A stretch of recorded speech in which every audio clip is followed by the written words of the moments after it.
Amen. At this time, we'll go ahead and split into our groups for our Sunday school time.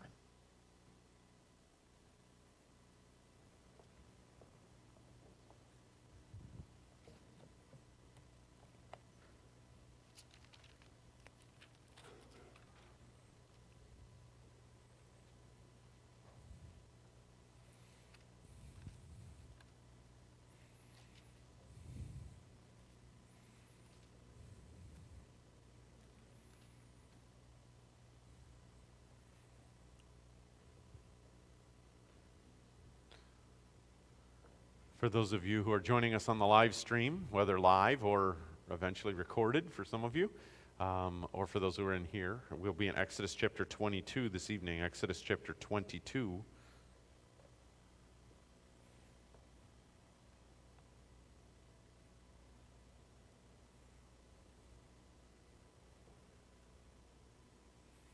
Exodus chapter 22, we're going to start in verse 5 in a moment.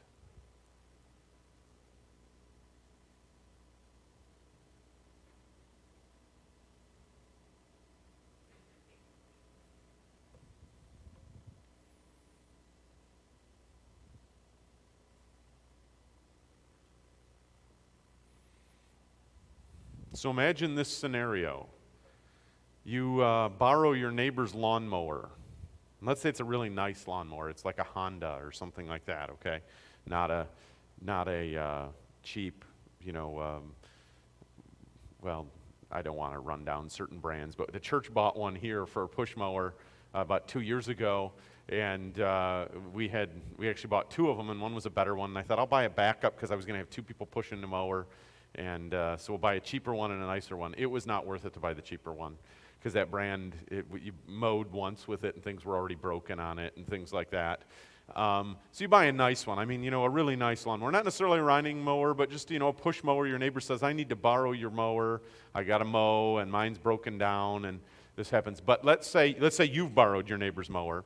Yours was broken down. You borrow their mower and you go away for an evening, and when you come home, your house has been broken into. And your lawnmower is fine because it's broken, so they didn't take it, but they see this nice Honda and they take it, and they take a bunch of other valuables from your house, and it's enough that you make an insurance claim. So you make an insurance claim, and there's $5,000 of things stolen out of your house, and the insurance company replaces those things, but of course there's a deductible, right? So you have a $500 or $1,000 deductible on this. But let's say there's not enough with the deductible that you're given from insurance, there's not enough to replace your neighbor's lawnmower. Are you responsible for their lawnmower having been stolen from your house? Okay? Now I'm seeing various people, I'm seeing a lot of heads nod like, of course. This passage talks about these kinds of obligations. That is, what responsibility do you have in certain situations when you've borrowed somebody's things or caused some damage to their property? Now, this is not life and death issues. We've looked at life and death issues in a previous chapter. But here we're looking at property issues. And these are specific laws in the Old Testament. In this passage, it's called the Book of the Covenant. Exodus 21, 22, 23 is called the Book of the Covenant. And in this, what we find is somewhat of case laws or examples.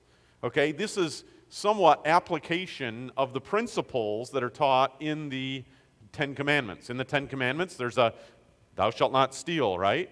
Which implies that you can't take what belongs to somebody else, which then implies that you own something and they own something. In other words, that private property exists. And so in this section, this is really about private property, and when somebody owns something, what liability or responsibility do you have when you borrow their things? Okay? So we'll see here, Exodus 22, verse 5. If a man shall cause a field or vineyard to be eaten, and shall put in his beast, and shall feed in another man's field, of the best of his own field, and of the best of his own vineyard shall he make restitution. So here's what this passage says, okay? You've got two farmers, and one of them goes, I'm running out of grass in my field. I'm going to let my cow loose in the other field. Okay? And the cow goes over there and starts eating, his grass, or eating his wheat, or something else. What liability is there? Well, it's not his ground to do that with. This other farmer next door has worked hard to keep up his farm. And so what is the responsibility here? In other words, this is a kind of theft, if you would. All right, you're using somebody else's stuff. You're using his field. And so the consequence of this is the very best of your field is to be paid in restitution. Okay? You don't get to choose what's paid. All right? And the implication is that there were some judges involved, probably the elders of the city, who would come in and say, okay, the fair restitution is this corner of your field which has the best grass, or this corner of your field that's growing the best wheat, or has the best vineyard. Those are the grapes you have to give him for the loss. In other words, you're responsible for the damage you caused to his field, for the theft that took place in his field. Again, as I've mentioned before, this is why in our society we have insurance, because we do have accidents that like this that take place, right? I remember driving along one time, and I was driving this was in the 90s, and I was driving what was called at the time, I grew up in Detroit area, and so we knew the names of some of the platforms of the cars. But it was called what was called a K car, but it was like a Plymouth Reliant or a Dodge 600 or some of these kind of things. They were disposable cars. They were inexpensive cars that went about 100,000 miles and then they were worn out. Okay, and so for just basic transportation, they were usually a little under $10,000, brand new, and you could drive one of these cars. They were a little four-cylinder, 2.2 liters, I think, with about 85 horsepower or something. They weren't much. But they were good, reliable transportation to about 100,000 miles, and then the head gaskets would leak over and the transmissions would fail, and all kinds of things would go wrong with them. But for that 100,000 miles, you had reliable transportation. And so I was driving one of these, and it was old. And the paint didn't look so good. And my sister had been driving it, and somebody changed lanes into her, and there was a big dent in a fender, and it wasn't worth that much, so it wasn't even worth making an insurance claim on to get it fixed. And I'm driving along one day, and this guy goes to change lanes into me. He's not looking, and he almost changes lanes into me, but he was in an AMG Mercedes. And, and then he gets all mad at me because, I don't know, he missed me. I didn't move. I was just driving in my lane, and he's yelling, wonderful greetings out the window and stuff at me, as people often do when they get upset when they're driving on the road. And I remember thinking, this is going to bother you a lot more than me if you run into me. You might want to drive that Mercedes a little more carefully, because if you run into my car, I kind of suspect that if you can afford that Mercedes, you can afford to fix my car. And it's not really going to do, as long as it's drivable, I'm going to keep driving it, because this is just wheels for me. I'm not taking it to the car show. That's not what it is. But we realize this, that I could be driving on the road, and I could be driving a really nice car. I could be driving a really bad car. And if I cause a car accident, I'm at fault, and there's going to be some responsibility for that. Okay? Or if, for example, I use up what belongs to someone else, I borrow theirs and I use up what belongs to someone else, I have a responsibility. And here the idea is that the restitution is high enough that it would discourage people from doing this. In other words, this keeps you from going, oh, I'm so sorry that my cow happened to wander into your field.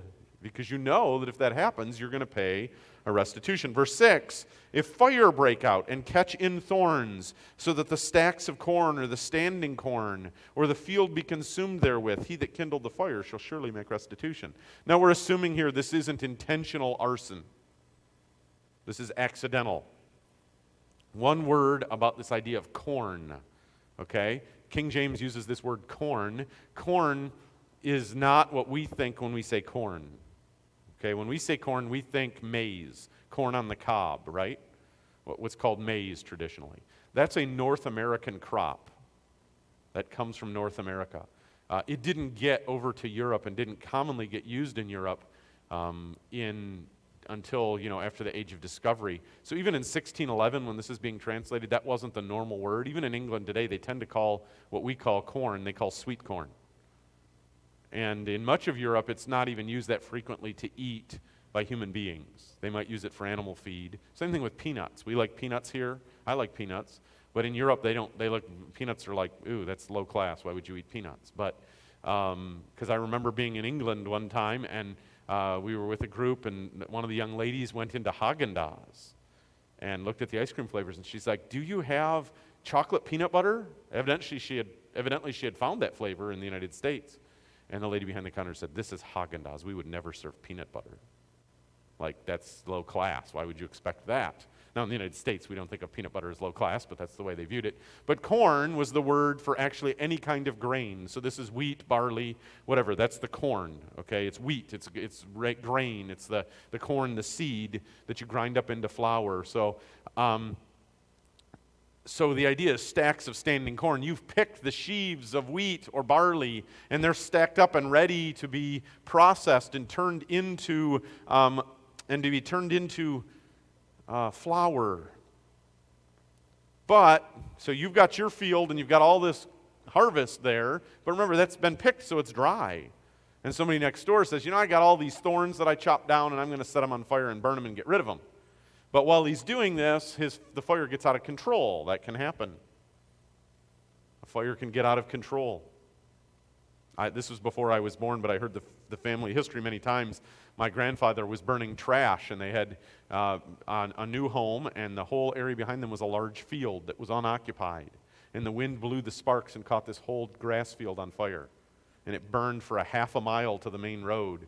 And the fire department had to come and put it out. And my grandmother never let my grandfather forget that he caused this fire. Now, thankfully, it didn't burn anybody's home, and the grass wasn't really of value and anything like that. But it was an accidental fire. He was doing something legal. It was legal to burn trash at the time, and he was doing that. But that caught on fire. Now, thankfully, it didn't burn anyone's home down or burn up anybody's crops or anything like that. But what do? Okay? He that kindled the fire shall surely make restitution. There will be restitution made because you have liability for starting this fire and letting it get out of control. That's the point. Okay? So the person who started the fire, not the person who grew the crops, whose crops get destroyed by the fire, but the person that started the fire, that person's responsible for whatever damage the out-of-control fire causes. Now, what we're recognizing here, this is not a malicious act, it's an accidental thing, but you still have a financial responsibility. Now, remember what we were saying? If you go back to chapter 21, verse 24, for example, verse 23, if any mischief follow, then thou shalt give life for life, eye for eye, tooth for tooth, hand for hand, foot for foot, burning for burning, wound for wound, stripe for stripe. We have this what's called the law of retribution. And the law of retribution is actually a limiting principle. What it's saying is a life is a life, an eye is not a life. So if you lose an eye, you don't get to see the other person executed. That's life and death kind of things. Here we're talking about property. Okay, but never in this property crimes do you ever find somebody executed for property crime. You don't find that take place. They're not killing people, they're causing property damage. But nonetheless, there's a responsibility here. Verse 7, if a man shall deliver unto his neighbor money or stuff to keep, and it be stolen out of the man's house, if the thief be found, let him pay double. So here's what it's saying. You borrow something, or your neighbor comes and says, hey, watch this for me, keep it safe, and it gets stolen. If the thief is captured, he pays double. If the thief be not found, then the master of the house shall be brought unto the judges to see whether he hath put his hand unto his neighbor's goods. So then you have an investigation. He says, it was stolen. Well, do you think it would ever happen that you would give valuables to somebody and they would steal it and claim somebody else did? Human beings don't do that, do they? Happens all the time, right? That sometimes, for example, shoplifting. Some of the price of what we pay for things in any store is you're paying for the shoplifting that's going on in that store. In order for that store to be profitable, they have to be able to write off the product that's being stolen. And a lot of times that product is being stolen by employees who are supposed to be watching the store. Right? They're supposed to be making sure the stuff sells, but instead it's being stolen by the employees. I've used this example before, but remember years ago, Bill O'Grady was working here as our maintenance director, and on Mondays, usually our dumpster gets emptied, and it had just been emptied, and Bill was over in the garage, and he heard the lid of the dumpster close, and he thought, who's dumping stuff in our dumpster? Because he knew he wasn't throwing anything in there. So he went over and looked, and there were several bags of trash bags in the dumpster. So he opens it up and he looks inside, and they're brand new clothes with tags. There used to be a Kmart right down the street here around the corner on Highway 50, right at 9th Street or so. And every one of these clothes in two or three large black trash bags full of clothes, all with Kmart tags on them. Well, I guarantee you this was not, a shoplifter who stuffed these in their pockets. And what would happen is, employees were sneaking it out the back door and smuggling it out, and then they were going to put it here as a drop to get their friends to come by and get it later, okay? There's a clean dumpster you can leave it in on Mondays. They figured that out. So Bill got it, and he put it on one of the carts here on property, and he's wheeling it. He was going to put it in the church and call the police. And as he's wheeling across the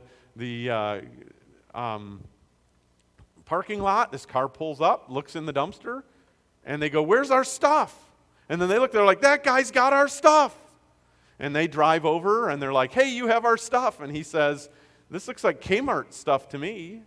They're like, "No, man, that's our stuff." And he's like, "Well, you know what? I think the Winter Garden Police can solve this." And he pulls his phone out of his pocket and dials Winter Garden Police. And the one man was out of the car, and he was standing there talking to Bill, and the others were sitting in the car. And as soon as he said police, the car drove away fast. And the guy who was standing outside starts running, "Hey, wait for me!" And he's running after his friends who are driving away. Well, why? Because they were thieves, and they didn't want the police called, right? But they evidently had a thief inside of Kmart that was helping to steal this stuff. So it is possible that the people who are sometimes given a responsibility to watch over things could be the thieves themselves.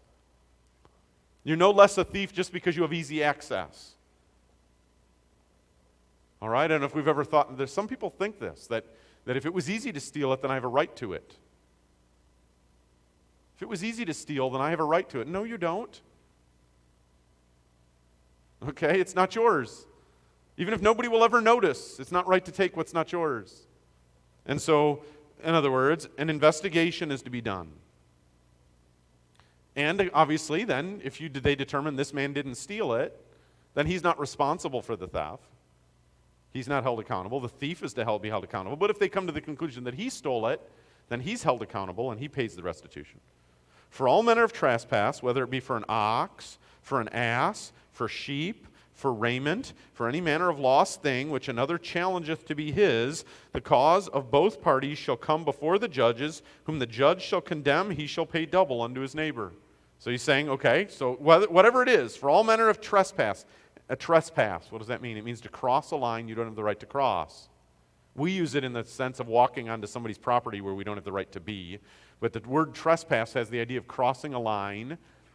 In other words, passing a boundary you don't have the right to pass. So taking somebody else's ox is a trespass. That's the idea. Okay, you've crossed a boundary that you don't have the right to cross. That's their ox, not yours.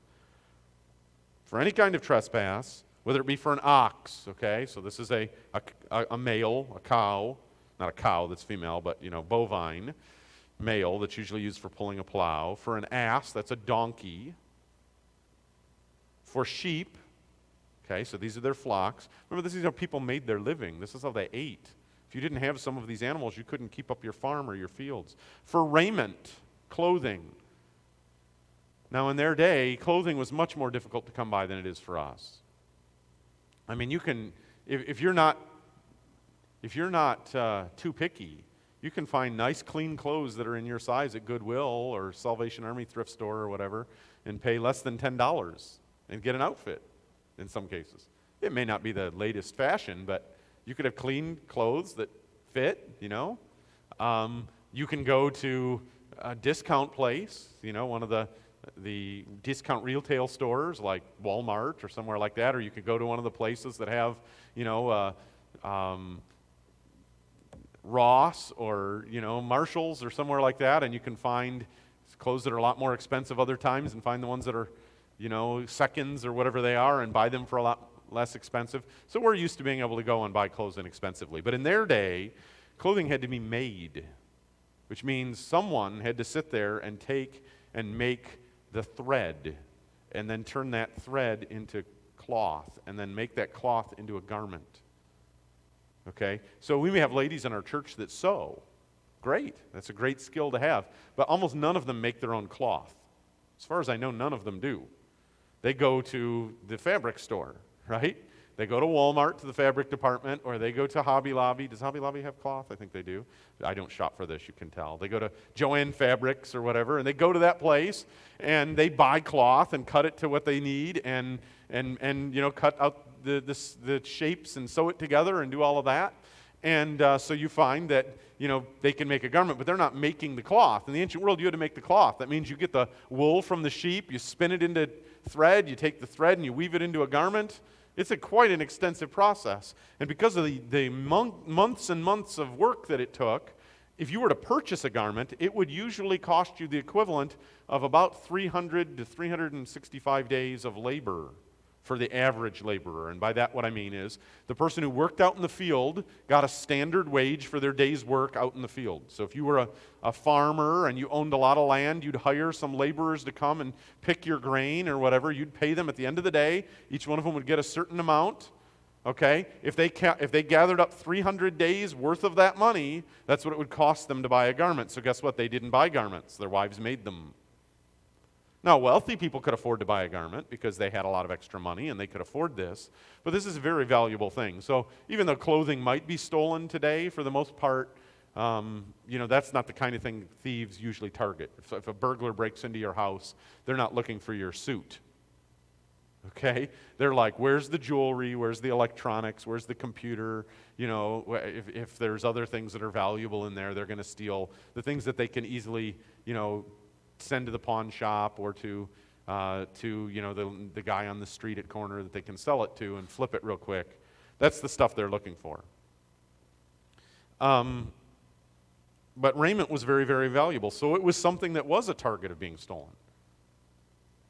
Or any other manner of lost thing, which another challengeth to be his. Somebody else says, that's mine, and he stole it. The cause of both parties shall come before the judges. So they'll bring their cases here. And whom the judges shall condemn, he shall pay double unto his neighbor. Anybody that's found guilty of this theft pays double.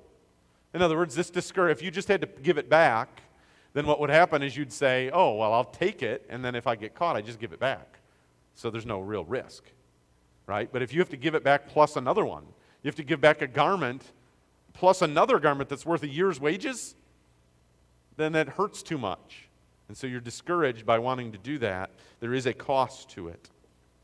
If a man deliver unto his neighbor an ass or an ox or a sheep or any beast to keep, and it die or be hurt or driven away, no man seeing it, then shall an oath of the Lord between them both be between them both, that he hath not put his hand unto his neighbor's goods, and the owner of it shall accept thereof, and he shall not make it good. So here's what it says. So if a man delivers unto his neighbor a donkey or an ox or a sheep or any animal, maybe it's a camel or something else, to keep. So he says, hey, I've got to go on a journey. Could you make sure my ox gets fed while I'm gone? You're dog sitting for somebody. You're, whatever. You're watching their animal. But while that happens, it dies. That could happen. You could be watching somebody's dog and it could die while you're dog sitting. Or it gets hurt. I was house sitting for friends years ago, and they had 4 dogs and 3 cats. And they had this one cat he was a male, and he was always getting into scrapes and scraps. Like he was the kind of cat that you let him out because he wanted to be outside, and he'd come home in the evening to get something to eat, and that was about it. And he'd usually bring you a present. There'd be a dead mouse on the step or something like that. Okay, but he was getting into it with other cats all the time, so he'd usually come home looking less good than when he left. And they were on vacation, and I was house sitting for them, and they'd call each day, and I had to tell them one day, I said, your cat, he won't let me get near him, but I think he got injured. And he did. He had a wound. He got in a fight with another cat probably and had a wound. Well, is that my fault? This had happened before when he was watching them. According to this passage, it's not my fault that cat got in a fight. So I'm not held accountable for that. Unless, as we say here, you take an oath. The person takes an oath and says, look, I didn't do this to the animal. I wasn't negligent in any way. It's just what happened. Okay? Or if it gets driven away, the dog runs off. It runs away. Dogs run away sometimes. Cats run away sometimes. If that happens while you're watching it or you've taken on responsibility for it, you're not held accountable. Obviously, the idea is there's an investigation to make sure nobody stole it. But if you just say, look, I was doing my best and the animal just got hurt, then after they take the oath, The owner of it says, yeah, he was watching out, he was doing what he could, and this just happened. There's no restitution to be made. You're not responsible for this. The animal was being the animal, and you just happened to be the one making sure it got fed and taken care of. Then, because, in other words, an accident that's common to things, this is what happens. You borrow your friend's car. You don't have a car accident, but let's say you borrow your friend's car. Here would be another example. And while you're driving your friend's car, the alternator dies. Do you have to put a new alternator in it? No, it's not your car. You see what I'm saying? Assuming you didn't do anything to kill the alternator. Or you're driving your friend's car and it's got 150,000 miles and the transmission falls out. Not literally, but the transmission's no good. Are you liable because it happened while you were driving it? Now, there could be a way that you would be. When I was in high school, senior year of high school, when I was in high school, it was popular sometimes for people to take a half a day of school, and then if they had enough credits, and then do a half a day at a business where they'd do a co-op and they'd get some credit for that. And a friend of mine did this at General Motors. He got a co-op at General Motors, and he was learning a little drafting, and he was running blueprints back and forth and doing things like this. And his boss would say, okay, here's the keys to this car, and it was a fleet car, and you get to drive this General Motors car across town to drop this off. And sometimes he'd be in whatever, but occasionally they'd give him the keys to a Camaro. And I remember one time I was about to head to work. It was a couple hours till I was going to go to work, and it was in the afternoon, and he pulls up and he honks the horn, and I come out, and he's in this very nice Camaro. And he says, get in. So, of course, I'm 17 years old. Who's not going to get in the Camaro with your teenage friend, right? Was this the most responsible behavior in the world? No. But then he starts driving around, and he was not driving the speed limit. And it was an automatic transmission. And so he's doing neutral slams, revving the engine in neutral and dropping it into drive, and the wheels are squealing away and stuff. And I can see some of you cringing at how bad that is for the car. But it belonged to General Motors, not to him. So he figured, if something happens to it. And his boss said, if anything ever happens to the car, just let us know, because we'll write it up and we'll investigate. And we'll just, that helps us to know where problems on these cars that we're manufacturing and stuff. Yeah, when you hand it to an 18-year-old and tell him to drive the Camaro. Now, so again, if you borrow your friend's Camaro and you do neutral slams and brake torques, burnouts, then yeah, you're responsible for the damage to the vehicle because you were being negligent. But if your friend just says, hey, borrow my car while I'm out of town because you can use it, and something happens, and it's the normal wear and tear of the vehicle, it's the normal wear and tear of the vehicle. The owner is responsible for it. Okay? That's the principle that's in this passage. If you're house sitting for somebody, and while you're house sitting, their garbage disposal stops working, and you didn't do anything, you didn't feed half a cow down the garbage disposal or something like that. You just, were putting a few vegetable clippings down the garbage disposal. They die sometimes. You're not responsible for it. That's the point.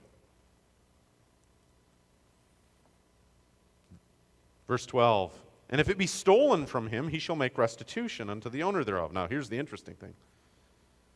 If a normal thing happens, but if you weren't guarding it, here's the point. If the thing is stolen, you weren't taking good care of it. So you have a liability, is the implication here. You didn't guard it. This is stealing. We are, sometimes in English we're sloppy, in modern English we're sloppy with these different words. To steal means to take what's not yours. Okay, sometimes we call things robbery that aren't robbery. Robbery means somebody takes it with the threat of force. So if somebody breaks into your home while you're not home and steals your stuff, that's burglary and stealing. They're stealing, and it's burglary because they broke in to get it. But it's not robbery if you're not home because they just broke in and took it. If they come into your house and point a gun at you and say, where's the stuff, that's robbery. Or if you're walking down the street and they point a gun or a knife at you and say, give me your wallet, that's robbery. They're threatening you with violence or using violence against you, that's robbery. Okay? Here, the idea is stealing. You weren't watching it and taking good care of it, so you're liable for the theft of the goods. Not that you're punished as the thief, but you're punished for not caring for it the way you should have. You were negligent in your care for it. If it be torn in pieces, then let it bring him for a witness. He shall not make good that which is torn.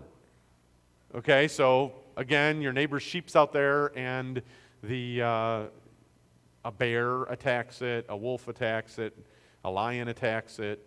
Okay, in this era, in ancient Israel, there were African lions in Israel. Africa's not that far away. and there were African lions in Israel. So you had these kinds of animals, and there were predators, and so this happens. Part of having flocks means that you have to defend them from predators, but you're not always successful. So as long as you could bring the remains, then you could use that as proof that this is what happened, and you weren't held liable for that. Okay, the reason you had to bring the remains was they didn't want people to go, oh, it got eaten by me and my family. Right? It got eaten by an animal. And if a man borrow aught of his neighbor, and it be hurt or die, the owner thereof being not with it, he shall surely make it good. But if the owner thereof be with it, he shall not make it good. If it be any hired thing, it came for his hire. So here's the idea. You have a man who lives next door to you, and he has a good ox, and you need to plow your field. And he says, hey, if you pay me rent, and I'll be there while you plow with the ox. I'll show you the ins and outs of how my ox behaves. Okay? If something happens to the ox while he's there, you're not liable. See the point? Okay? If the owner thereof be with it, he shall not make it good. In other words, there's no obligation here. The owner, it's like this. You get in a taxi, and the taxi driver drives you somewhere. If the taxi driver has a fender bender, you're not liable for the dent in the taxi. However, if you go rent a car, what do you think Hertz is going to say if you dent it? They're going to say you owe them money. And it's always more than you'd pay if you had to fix your own car. So if you rent a car, they hold you accountable because you were responsible for it when it was away. And so it's the same idea here. If the owner's with it, you're hiring him for his expertise with that. You're not liable. He's the one who's responsible for it. But if he's not there, if a man borrow aught of his neighbor and it be hurt or die, the owner thereof shall not being with it, he shall surely make it good. In other words, you have to pay him back because you didn't take good care of the item that was there. I've had a car accident in a rental car. Okay, years ago I had a car, and I was in a rental car, and I was on Oakland Avenue in Oakland, and you got to Tubb and Oakland Avenue. There's a stop sign there, four-way stop. And when I stopped there, the guy behind me, it was after dark, the guy behind me, I see he's coming, and I'm like, he's not stopping, and he's driving a Suburban, and I was in a rented Dodge Caliber, which isn't a very big car. And so as soon as I saw he wasn't stopping, I let off the gas and I let off the brake and started to give it gas to try to get through the intersection. And he smacked into the back of me, and we played dodge-em cars a little bit. Where I went a little faster than I was going because he ran into me, but he put a big dent. I couldn't open the trunk. But when I had rented the car, I had bought their insurance. They said, "You want to buy the insurance on this?" I bought the insurance on it. And so I bought the insurance, and when I took the car back, I said, "I'm sorry, there was an accident." I got a police report number for them, and I took it back. I said, "I'm sorry, there was an accident. Somebody rear-ended me." The guy had been drinking and driving, I think. By the time we got his license plate, but by the time the police tracked him down, he was sober. But I went to the rental car place, and when I returned it, they were like, "Oh, this is going to cost a lot of money." And then I said, "Oh, I bought the insurance," and you should have seen their faces. They were not happy. Because that insurance, it's not like you're buying that insurance from Allstate or State Farm. It's self-insured. So in other words, when you pay them that extra, they agree they'll pay for whatever damages happen as long as it wasn't intentional. And so, they're like, "Oh, bummer, he bought the insurance," because otherwise I'd have been on the hook to buy it, to fix it. And so, but they're looking at this like, "Oh, why you're going to owe us for fixing our car," which is the way it happens, right? So the same idea here. If it's a rental and you have the person's object, you're responsible for it while you're renting it from them. If it's the person driving it or the person operating it or the person coming along, it's for hire, that's a different story, okay? So these are all different, we've gone through all these different scenarios, but there's some principles here. And that is, when you are, to kind of narrow it down, when you are responsible for somebody else's property, you're responsible for it. You owe them if something happens. In other words, when you've taken on that obligation, when it's normal wear and tear, or when the person that you've rented it from or borrowed it from is the one operating it, you're not responsible. So if your neighbor comes over and sees you putting in a new fence in the backyard and says, "You know what? I've got an auger. Let me bring it over." I don't get to use it very much. Let me help you dig the post holes. And he's like, "Rrr, rrr." And while he's putting holes in the yard, his auger motor dies. You don't have to pay him. He brought it over and he volunteered it, and it's his. Okay? If you're running it, then you might feel somewhat obligation to fix it for him. But again, this implies private property. There's some ownership here. So let's take a step back. Ownership implies creatorship. We don't talk about ownership in the animal kingdom generally. Okay, animals might fight over things, but there's no legal ownership. We don't say that dolphin owns this acre of the ocean, right? We don't do that. Even with highly intelligent animals. These jellyfish own this beach. Now, sometimes they seem like they do, but we don't do that, right? This lion owns this savanna. No. Why? Because they're not made in God's image. As creatures made in God's image, as human beings, we're creatures made in God's image. We reflect the Creator because we're made in His image. And one of the things we do that reflects the Creator is to create things. Now, we're sub-creators. God created from nothing. Okay, so like I was saying, we might have some ladies who sew and they buy the fabric. To make the fabric's harder, but you know what's even harder? Is to make the molecules that made up the fabric. Okay? In other words, if you had nothing and you have just a void and no universe, and all of a sudden you just make the atoms and the molecules that make up the universe, that's a lot more impressive. That's exactly what God did. He created from nothing. There was nothing and He made something. We remake things. In other words, we take this substance and mix them together and shape them and do various things, and we make stuff out of it. And we're creators. And it's not all of those things are objects. Okay, sometimes we might do woodworking and make something, or we might weld something together, or we might do those kinds of things. But sometimes these are thoughts. Somebody writes a book. It's not the paper that you have the copyright to. It's the thoughts that are on the page. It's the words that are on the page. Somebody writes a piece of music. Okay? That music, they have the rights to. They created it. Somebody makes a piece of art. They paint a painting. It's not the blue in the painting that they have the rights to. It's the image itself that they've created, okay? So there's a creatorship there. Creatorship implies ownership. This is why the whole universe belongs to God. That's why the Bible says He owns the cattle on 1,000 hills. Well, wait, don't those cows belong to somebody else? Yeah, but He made them all. In other words, God owns everything. He made everything. And in the same way, as human beings, if you make something, it's yours. Okay, you have a piece of land, you go down, you cut down a tree, maybe you got an old tree and you cut it down, you take and you mill the wood and you turn the wood into a nice piece of furniture. You own that furniture. You can do a lot of things with it. You can keep it, say, look, I made this, and use it.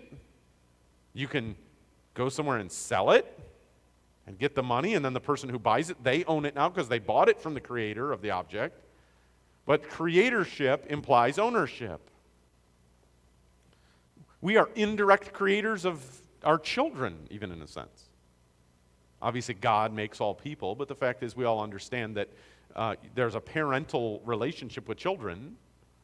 And who gets to name the children? The parents. Well, why? Because they're the sub-creators of those children, if that makes sense. In other words, other people don't name your children. There's not a bureau of child naming in our government, thankfully. But you could have that, where other people want the right to name your children. But no, you have, you choose their name. Why? Because they're your children, and you have a responsibility over them until they become adults and they're on their own. But until then, they belong to you. That doesn't mean they're property in the same sense that your car is. They're human beings that have to be respected and made in the image of God, that have to be treated as image bearers of God, and they have to be loved and nurtured, and they have eternal souls who need Jesus as their Savior, and they need to hear the gospel. So there's all kinds of things about children that's different than property. So I'm not saying they're merely property, but there is a relationship there, okay, a hierarchical relationship there that is there because of the relationship of parent to child. And so therefore, parents have this responsibility over their children. That's actually been one of the debates in recent years, right? In our school districts. Who has the right to determine what children are taught in the school district? And there's a lot of educators out there who are more progressive who are saying, parents are too closed-minded and we need the open-minded teachers to determine what children really get to know. And you parents need to stop sticking your noses in all this because we're going to make a better society by re-educating your children from the bigoted things that you've taught them. This is being said by people, and there are politicians that are saying this kind of thing. They usually lose, thankfully, recently. Because most parents go, no, wait a second. This teacher who's going to have the student for 1 year in a classroom doesn't care about and love my child as much as I do as the parent. And I should be the one as a parent to determine what my child is taught. And if I don't like what you're teaching them, then I'll go to a different school. Okay? And especially on these moral issues, right? I mean, this idea that somehow we need to be teaching kindergartners about homosexuality and stuff is just perversion. That's not trying to help them. They don't need to learn these things. They're too young. Okay? It's a part of life. I recognize that. It's something that as adults we know about. But that doesn't mean a 5-year-old needs to cope with this. I always appreciate the story that was told. Corrie ten Boom, who was a survivor of the Holocaust, remembered when she was a little girl one time, she had overheard a conversation about a man, and they had mentioned in the conversation that the man was involved in a sexual sin. And as a little girl, she didn't know what that meant. So she was traveling with her father, who was a clock and watch repairman, and he had his samples case with him. And they were on the train, and she said, "Daddy, what does sexual sin mean?" And he pulled his samples case down as they were getting off the train, and he said, "Could you carry this for me?" And she tried to pick it up. She said, it's too heavy.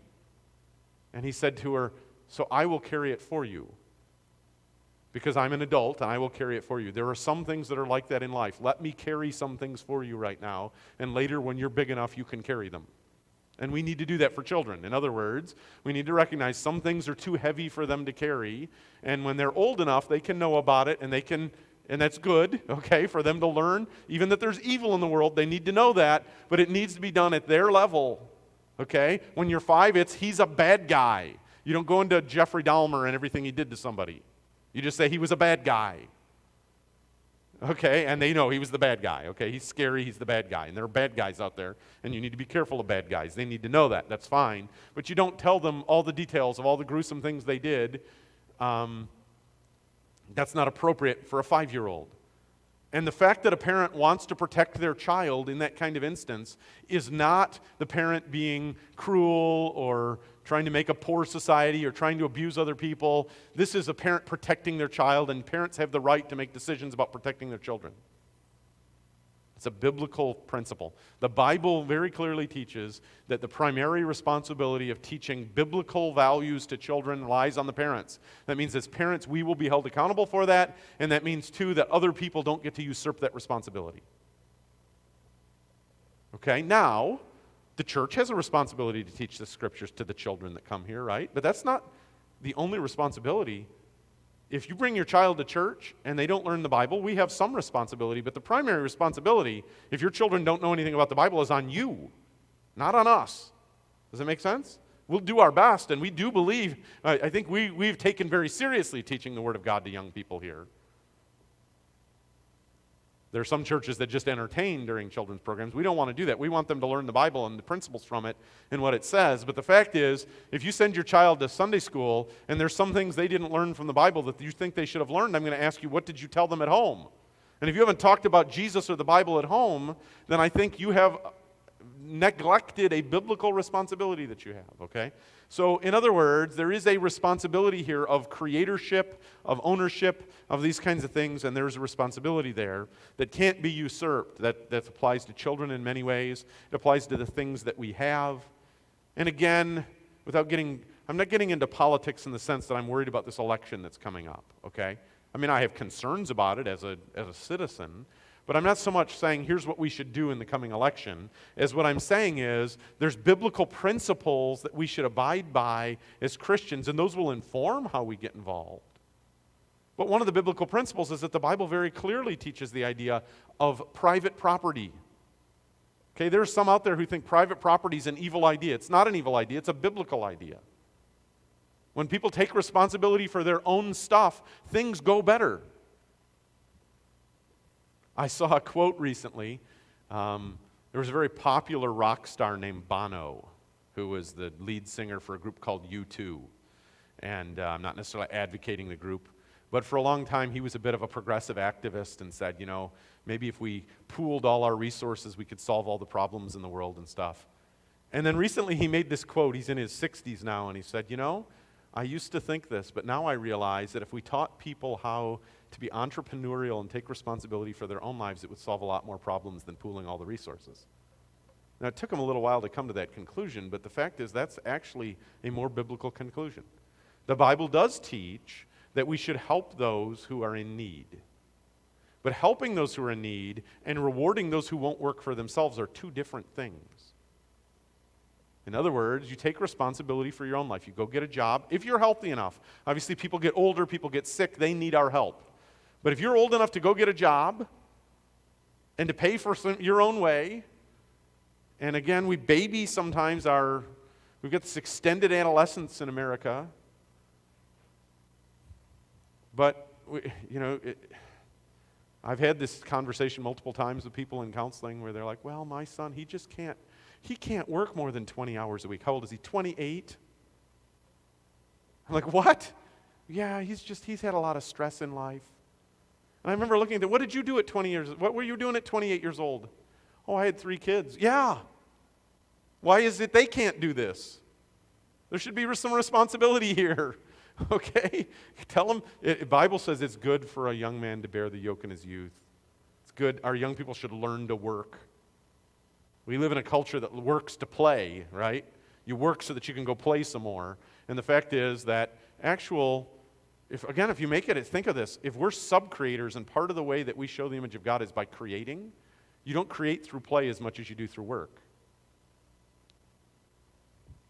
This is why when we ask people things about their life, we often ask them, what do you do for work? It doesn't mean that's the only thing that defines you, but work is a noble, good thing.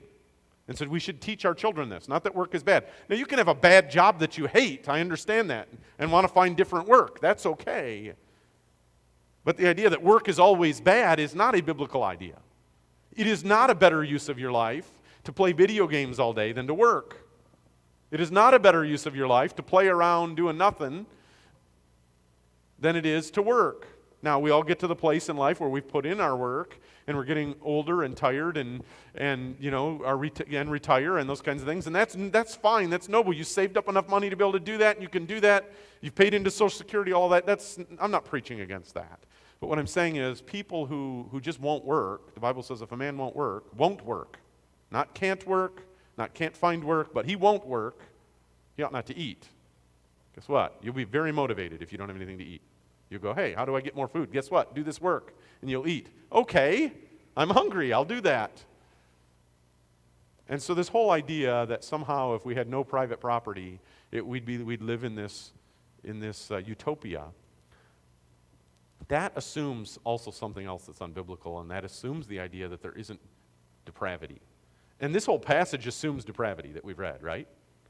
It assumes that people are going to pretend to have borrowed something and actually stolen it, or pretend that it was lost and eaten by an animal when they ate it themselves. It's assuming that human beings might try to do this kind of thing. We have to assume that people will do bad things at times. So we can't just trust everybody. There has to be accountability in all kinds of areas. Accountability. And we, businesses understand this. We understand this. That, for example, when we take up offerings here, when the offering is taken up, the men who take it up all stand there together and put it in the bag that's then put in the safe. Well, why? Because we don't want just one person to do that. There'd be a temptation to take something. When the offering's counted, it's not just one person counting it, it's multiple people counting it. Last week there were 3 people who counted the offering. Why? Because it's a lot harder to steal when there's other people watching you. We're not doing this because I assume those people are all thieves, but we just don't want to be a temptation to anybody. Guess what? A person who's not normally a person whose habit is to steal things, there's just now no temptation. They're not even thinking of it. They're just doing their job. But somebody has a financial need and there's money sitting there, and Nobody might know if they take it. There's a temptation. Let's take that temptation away, right? Because people are basically sinners. The idea that if we had, shared property, everybody would equally work hard and would do their share assumes that people aren't depraved and aren't sinners. And that's not a biblical assumption. That's an unbiblical assumption. People wouldn't take advantage of something, would they? Now, the theme parks, for example, they charge an awful lot of money. They have the right to charge whatever they want to charge to get in there, but they charge an awful lot of money. But I knew somebody who had a child who was much older than the age of what you could get in for free, what it is, under 3 or something like that you can get into the theme parks for free. This child was like 6 or 7, but she was young for her, not young, she was young for her age. She was small for her age. But so they dressed her in clothes that looked younger and had her in a stroller when she didn't usually need one so that they could get to the park and claim that she was under 3 years old, and Disney didn't question it. But that's theft. Your child's 6 years old, you're supposed to pay to get in. I know we can go, that place charges an arm and a leg to get in. Yes, they do. If you don't want to pay it, don't go. But you don't have a right to steal from them because you think they charge too much. Does that make sense? Okay? Just because they're a big corporation with a lot of money doesn't mean you get to try to cheat them. That's not the way it works. You pay what you owe to get in. You do your business honestly. And so, again, we have this kind of principle of being honest when we borrow somebody's stuff, when we use people's things. We try to take care of it. And again, the principle most of us were probably raised with is you borrow something from your neighbor, you return it better than you found it, right? If he loaned you a shovel and it was muddy when you borrowed it, you wash it off when you return it, it looks better because he let you use it, so you did a little maintenance on it for him. And if your neighbor says you can borrow my car, you return it with a full tank of gas, right? And maybe a car wash or whatever. You do more and beyond what was expected of you. And that's the righteous way to do it. And so we have these principles from the Bible. These are good principles. These haven't changed as far as righteousness. We might have different situations. Most of us are not borrowing oxen from our neighbors. I recognize that. But we are still the same kind of parallel situations exist in a little different technological society, and we have those same obligations. All right. Do we have some questions tonight? 0. Okay, no questions. Those of you joining us on the live stream or anybody in here, if you ever have any question, maybe a question about what was in the message, or maybe a question just about the Bible in general, I'll do my best to answer them. You can send those questions to calvarybaptistwg@gmail.com, and we'll do our best to answer them. If it's a question that I can answer just on the fly, I'll do my best with it. If it's a question that I don't know the answer to on the fly, I will say, let me get back to you next week, and I'll do some research and do my best to answer it for you. So I enjoy answering those questions, and I'm glad to take them, but if you don't have any, that's okay too. But don't feel shy to ask the questions.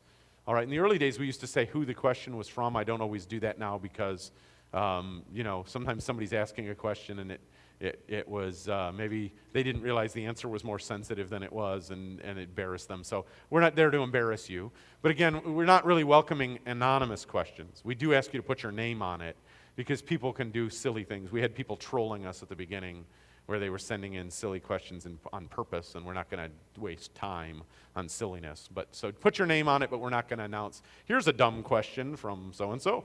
We're going to try our best not to embarrass anybody. Let's pray. Father, we thank you for the opportunity we've had tonight to look into your word and consider these truths.